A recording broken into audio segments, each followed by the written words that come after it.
बिस्मिल्लाहिर्रहमानिर्रहीम। अस्सलामु अलैकुम। आपके लिए बड़ी अहम स्टोरी लाया हूँ और बहुत दिलचस्प स्टोरी है। और आपको ऐसा मालूम होगा कि जो इमरान खान साहब कहते थे ना कि मेरे साथ ऐसी गेम खेली गई कि तो मुझे पता ही नहीं था। खान साहब का सबसे बड़ा मसला ये है कि वो हर किसी पे आसानी से ट्रस्ट कर लेते हैं। ये इनकी सबसे बड़ी जो है ना, आप कह लें कमज़ोरी भी कह सकते हैं, खूबी भी कह सकते हैं कि वो आसानी से हर किसी पे ट्रस्ट कर लेते हैं और बाद में फिर उनको खमियाजा भी भुगतना पड़ता है। तो अब जैसा कि कहा जाता रहा कि इमरान खान किसी का फैज़ हासिल करना चाहते थे। अब वो फैज़ हासिल करने के चक्करों में हुआ क्या, वो मैं आपके सामने रख देता हूँ। अब वो जिस तरह जवेद चौधरी ने अभी रिसेंट टाइम पे कहा था कि जो फैज़ हमीद हैं और जो जनरल बाजवा हैं वो अभी भी एक हैं, एका करके अभी भी अपना काम कर रहे हैं और अभी किसी प्रोजेक्ट पे भी काम करने लगे हैं। तो उस चीज़ को अगर देखा जाए तो वो बात हकीकत नज़र आ रही है। मैं आपको उसका सबूत भी दे देता हूँ। और ये वो लोग हैं जो मतलब कहने के बाजवा की आजकल कसीदे पढ़ रहे थे, लेकिन उन्होंने भी ये तस्वीर शेयर की हैं। मैं आपको, आप देख सकते हैं स्क्रीन पर कि ये फैज़ हमीद की बेटी का फंक्शन है शादी का, और उसमें जनरल बाजवा इनवाइटेड हैं। और कितने दोनों देखें हशाश बशाश लग रहे हैं, और ऐसा कहीं से भी नहीं लग रहा कि ये दोनों जो हैं ये किसी इख्तलाफात का शिकार हो गए आपस में, या फिर अच्छा कहने वाले ये कहते हैं कि इख्तलाफात का शिकार हो गए लेकिन बाद में मामलात रफ़ा दफ़ा हो गए। लेकिन मुझे नहीं लगता ऐसा कि एक आर्मी चीफ़ की तैनाती का मामला हो और उस पर बाद में दरगुजर हो जाए।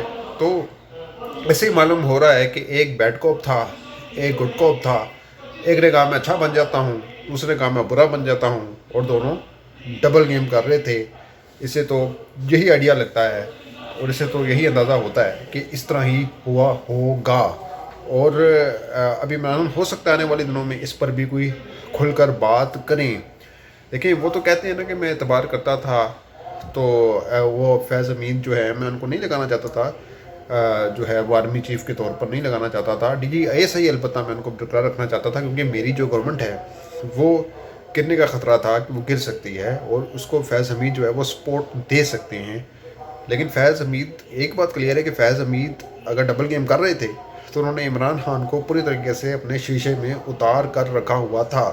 तो अब तो ये बिल्कुल वाज़ेह हो गई है बात कि ये दोनों अब भी एक हैं, और वक्त आने पर हो सकता है कि कितने एक रहें, लेकिन फ़िलहाल तो एंड तक अभी तक आपको एक होते हुए नज़र आ रहे हैं ये।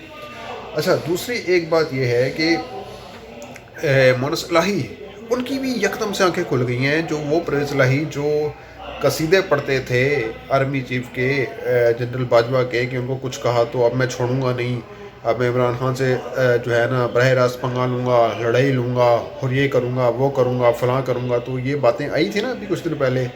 लेकिन अब मोनस इलाही भी एस्टेब्लिशमेंट की न्यूट्रलिटी पर जो है वो सवाल खड़ा कर रहे हैं, सवाल उठा रहे हैं। वो कहते हैं कि मेरे एक दोस्त को उठा लिया गया रातों रात, और FIA ने कहा कि हम मजबूर हैं, और ये है वो है फ़लाँ है। तो और साथ ही उन्होंने ये भी कहा कि आप लोगों को क्यों समझ नहीं आती कि मैंने PDM में नहीं जाना। यानी मतलब अब इसका ये निकलता है कि कोई ऐसा है जो मोनस इलाही और परवेज़ इलाही को PDM की तरफ धकेलना चाहता है, लेकिन वो नहीं जाना चाहते। या फिर एक तासुर जानबूझ के दिया जा रहा है मोनस इलाही की तरफ से कि जी हम ये शो करें कि हम इमरान खान के साथ हैं, वफादार हैं, लोयल हैं। ये दोनों सूरतें हो सकती हैं। लेकिन बहरहाल अगर ये बात दुरुस्त है कि वाकई उनके किसी दोस्त को उठा लिया गया है और मसले मसाइल हैं, तो फिर और उनके ऊपर दबाव डाला जा रहा है कि वो PDM में शामिल हो जाएं, तो फिर तो वाकई जो इमरान खान कह रहे थे वो बात ठीक हो गई। जो वो शक व शुबात का इज़हार कर रहे थे वो बात ठीक होती हुई नज़र आ रही है। गो कि मैं ये नहीं कहता कि जो नए आर्मी चीफ़ हैं वो कोई इसमें बराह रास्त इन्वॉल्व हो सकते हैं इस गेम के अंदर, लेकिन पसे पर्दा जिस तरह कहा गया जी कि फैज़ अमीन सुनते नहीं थे जनरल बाजवा की, तो इस तरह के कुछ अभी बाकियात हैं जनरल बाजवा के, जनरल फैज़ अमीन के, तो वो भी हो सकता है कि कुछ इस काम में मुतहरिक हों, मुलव्विस हों। तो ये सारे अगर सुनिए आप देखें ना, तो सारी बातें खुलकर सामने आ रही हैं कि किस तरह डबल गेम हुई है।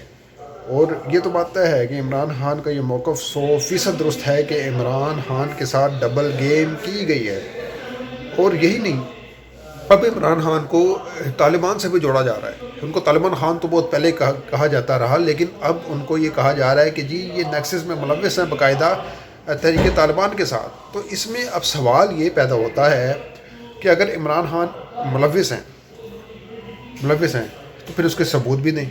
اب صرف یہ کہہ رہے ہیں، اس بات کو جو ہے وہ جواز بنایا جا رہا ہے کہ پیپلز پارٹی اور نون لیگ کو تحریک طالبان پاکستان کی جانب سے دھمکی دی گئی کہ آپ کے خلاف سنگین کارروائیاں ہوں گی، کیونکہ ابھی نیشنل سیکورٹی کونسل کے اندر بھی یہ بات طے ہوئی تھی کہ تحریک طالبان کے خلاف جو ہے فل ٹائم آپریشن ہوگا، اور اس حوالے سے جو ہے وہ آرمی چیف اپنا مکمل طور پر ذہن بنا چکے ہیں کہ وہ آپریشن کریں گے اور اس کا حل بھی یہی ہے.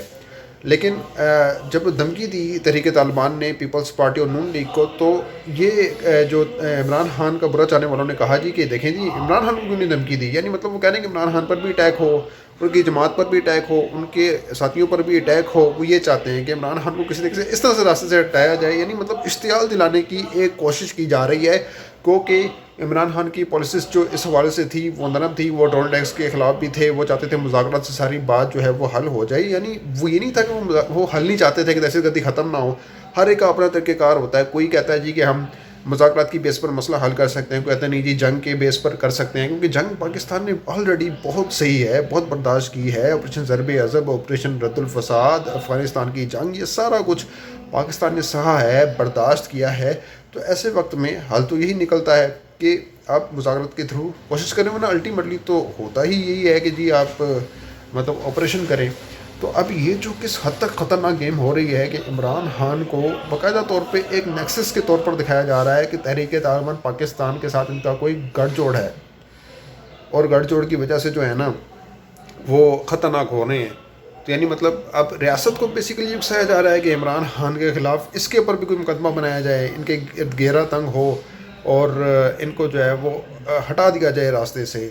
تو کتنا جو ہے نا افسوسناک اور شرم کا مقام ہے یہ کہ کس طرح سے ایک قومی لیڈر کو کس طرح سے پیش کیا جا رہا ہے، یا پھر یہ کہا جا رہا ہے کہ جی ان کے اوپر کیوں نہیں اٹیک ہوتے. یہ دکھ ہے کچھ لوگوں کو کہ اٹیک کیوں نہیں ہوتا، ان پہ اٹیک ہو جائے تو اچھا ہے. تو اتنا بغض، عداوت اور نفرت بھری پڑی ہے، اور یہ کہہ رہے ہیں کہ جی عمران خان جو ہے وہ نفرت پیدا کر رہا ہے لوگوں کے دلوں میں. تو ملتے ہیں کسی اگلی ویڈیو میں. اپنا بہت خیال رکھیے گا. اللہ حافظ.